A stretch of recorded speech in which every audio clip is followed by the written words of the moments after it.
We all know big is bigger than small. And of course, massive is bigger than big. And mega is even bigger than massive and way bigger than big. Well, this isn't big, and it's not massive, and it's not just mega. This is the Mega Massive Oh My Goodness Merry Mortgage Giveaway from Cable Bahamas. Our grand prize winner will get their mortgage and utilities paid for a full year. Another winner will get their utility payments, and another winner will get all their cable services for an entire year. That's up to $40,000 in prizes in the Mega Massive Oh My Goodness Merry Mortgage Giveaway. If you want to win, just sign up for Rev Voice Bahamaland, the unlimited nationwide home phone service that's packed with features for one low price of just $14.99 a month. This is the time to upgrade your home phone service to Rev Voice Bahamaland, and we'll pay your mortgage and utility payments up to $25,000 for a full year. Rev Voice Bahamaland, the Bahamas' most reliable home phone service with nationwide coverage and a chance to win in the Mega Massive Oh My Goodness Merry Mortgage Giveaway. The Prime Minister returns to town after visiting several cities. The Police Staff Association claims the 12-hour shift has been restructured. The new NEMA building damaged by an early morning fire. NB12 was there for the aftermath. Some teachers and sports instructors go head-to-head over after-school programs and work to rule. Plus, the late former MP Frank Edgecombe's body viewed at the House of Assembly. Those stories and more coming up. Nakia DeVoe, and this is NB12.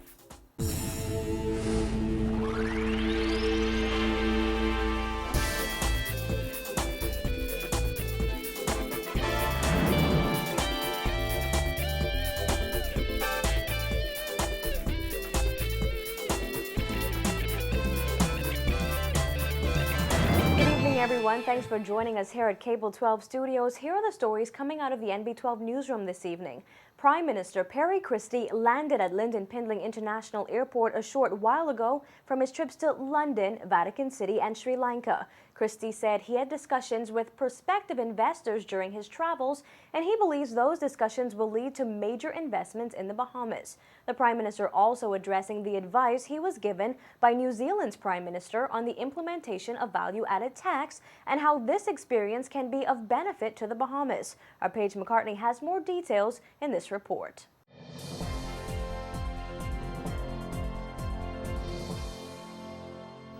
We are moving forward. We're not going to limit ourselves to just the process that we're engaged in. We are serious. While it is still unclear when government will table the legislation for VAT in the House of Assembly, the Prime Minister said government is moving non-stop with the implementation of VAT. In fact, when asked if it will still be rolled out in the next 8 months for the new fiscal year in July 2014, the Prime Minister said this. Nothing has changed. I mean, my point is, but the Prime Minister and Minister of Finance has indicated to the business community, and I'm told by the Minister of State for Finance yesterday, he's had meetings with one or two voices, people who have made public talks, when I spoke to him yesterday, in the business community on these matters. With multiple capital works projects planned and currently under construction, Christie said government needs to find the finances to pay for those projects, as well as have them staffed and operated once complete. He again challenged the business community to find a better way for government to generate more revenue. The work will continue towards a conclusion. But anything you want to say to me, I'm prepared to listen to it, whether it's respect to timing, whether it's respect to structure. And all I want you to do for me is recognize that we are on a collision course with the expenditure of the government and limited sources of revenue. That's all I want you to and once you recognize that, please help me determine what sources of revenue I should look at. That's all I want to do. Let's discuss how the Bahamas government will finance itself given the demands of infrastructural improvements and maintenance. Christie said the purpose of the meeting with New Zealand's Prime Minister was to see what expertise could be offered to assist with the implementation of VAT. The goal is to have several experts travel to the Bahamas to meet with the business community and help them prepare. And we discussed a New Zealand that is working as near to full employment as could be, that introduced VAT. He said he introduced it, and he took it up recently to even a higher percentage. all right, that he thought that he could make available to the Bahamas immediately any number of persons who could come in here and explain to business persons how the business persons of New Zealand has prospered, all right, and that it has not missed a beat. The Prime Minister also mentioned several investment opportunities for the Bahamas that include the construction of a sports rehabilitation resort in the Barry Islands for world athletes, the possibility of the Waldorf Astoria being brought to the Bahamas, the creation of a yacht registry, the possible sale and expansion of the British colonial Hilton, and the finding of a tangible investor for the South Ocean resort. Christie said there were also extensive meetings with the Hutchinson-Whampoa Group to continue dialogue on the expansion of their long-term interests in Grand Bahama.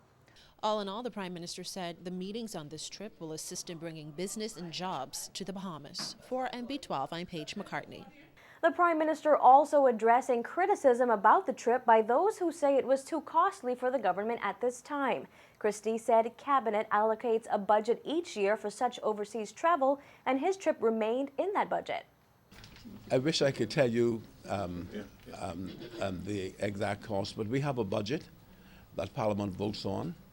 Within that budget, we are allowed to travel, and we did not make any effort to go outside of the budget for the travel. In fact, I was due to take a couple other ministers, and I decided to cut back on them, going, Obi Wilson, Glennis, Hannah Martin were scheduled to be with me on the trip. But the answer is, if you, as Prime Minister, you should be disappointed in me if I could anticipate that someone would ask you to come down here and ask me the question of a cost when I've had the kind of trip I've had. Christie added that he rarely travels on these kinds of trips, but considered it necessary for his face to be seen in the international arena. I don't want to get caught up in the foolishness of politics and the stupidity of politicians. I very rarely travel. Look at my entire record. And when I do, it takes a lot for me to stay away from Adam for the time that I stayed away. I will make this point to each of you. I have ministers who do that for me. But I made a determination to go out there and let my face be seen, my voice be heard in the annals of the Commonwealth, to meet these prime ministers. The Prime Minister of Singapore was looking for me because he'd heard about me. And Singapore is one of those countries we can easily model ourselves after.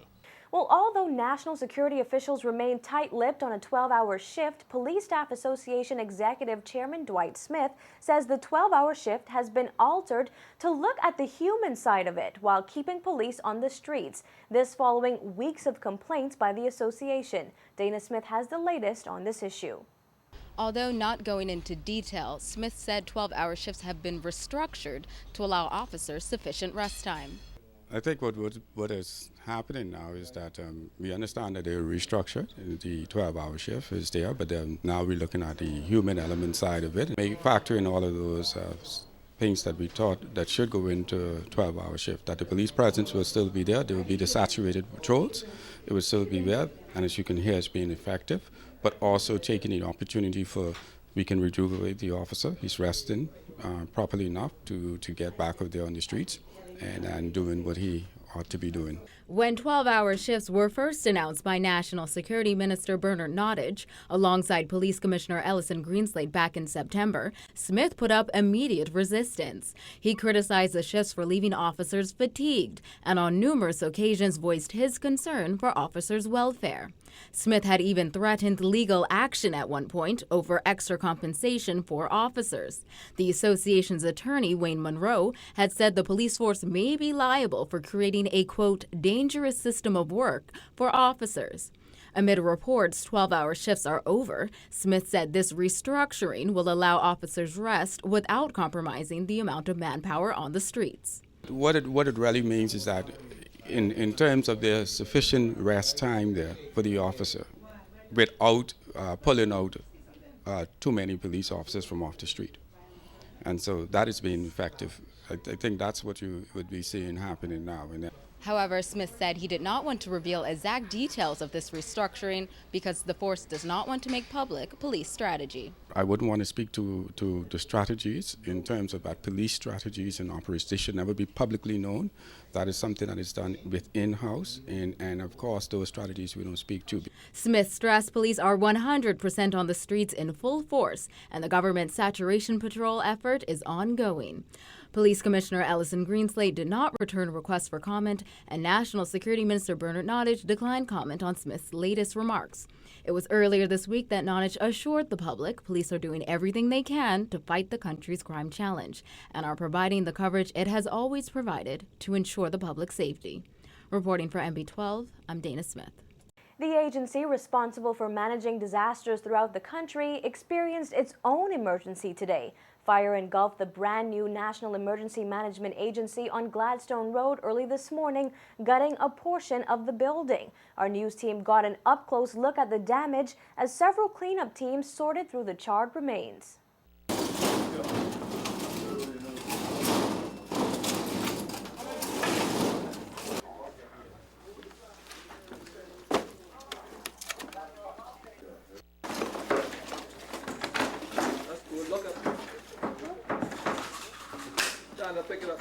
It's a heartbreak. When I called some of them this morning on my way here, they couldn't believe it. They thought it was just a joke. But I told them it's a serious matter. We got a call. The fire services were on the scene, and we've been here just about 3 months tomorrow, and to find this unfortunate event, it's disheartening at this time. NEMA Director Captain Stephen Russell searched through the debris in hopes of salvaging anything that wasn't scorched in the blaze. Our news team walked through scorched documents, blistered furniture, and past walls covered in soot. We also had to get out of the way of prisoners and their overseers, Royal Bahamas Defense Force officers and NEMA employees who were moving swiftly to clear out the building, securing anything that was spared.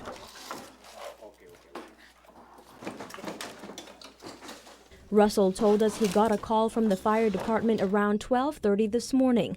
Firefighters managed to contain the inferno to one area and extinguish it, but not before extensive damage was caused. One of our key staff working space, a series of cubicles, they were totally destroyed. A copier, a series of computers that were on desktop computers, as well as the roof above that space was extensively damaged. Likewise, the conduits or pipes that run through the ceiling and in the immediate area, they too are also damaged as well. So that is a concern for us. NEMA employees moved into the more than $2 million building back in September after a nearly 3-year wait. At the time, NB12 got an exclusive look at the brand new building, which could hold up to 40 representatives from various government agencies in the event of a disaster. The new digs included a boardroom, 3 offices, staff cubicles, a staff lounge, a full kitchen with granite countertops, and a proper operation and training center. What once looked like this now looks like this. Police say it is too soon to say what caused the fire, and Russell says it is too early to see how much the damage and cleanup and restoration efforts will cost. Teams from the Ministry of Works and Urban Development were here likewise this morning. The structural teams, electrical teams, mechanical teams, looking at the extent of the damage so they can start preparing the scope of works to see how we can proceed moving forward. Russell says certain sections of the building can still be used, including NEMA's Operations Center, but employees will not be able to work out of those areas until they are cleaned. He says that could take several weeks. But Captain Russell says the fire will not stop NEMA, which is still fully operational. We pride ourselves on, in our training programs, we talk about disaster resilience. So we have to be a resilient team if we're going to preach or speak about disaster resilience in our community. So the team is here, the full team is here. Yesterday, we brought you the story of 2 women being robbed while cleaning up after a soup kitchen at a Nassau Village church. Well, police have arrested the men they believe are responsible for that robbery. 3 men were arrested yesterday, hours after the armed robbery at Yahweh House of Prayer. Church members told us yesterday that 2 masked gunmen robbed the women of their handbags and jewelry before speeding off in one of their vehicles. Now, the women were reportedly coming out of the kitchen of the church on William Street and Stack Avenue when they were robbed. The alleged culprits, ages 38, 28, and 22, were arrested around 8:45 last night. Police said some of the stolen items were also recovered.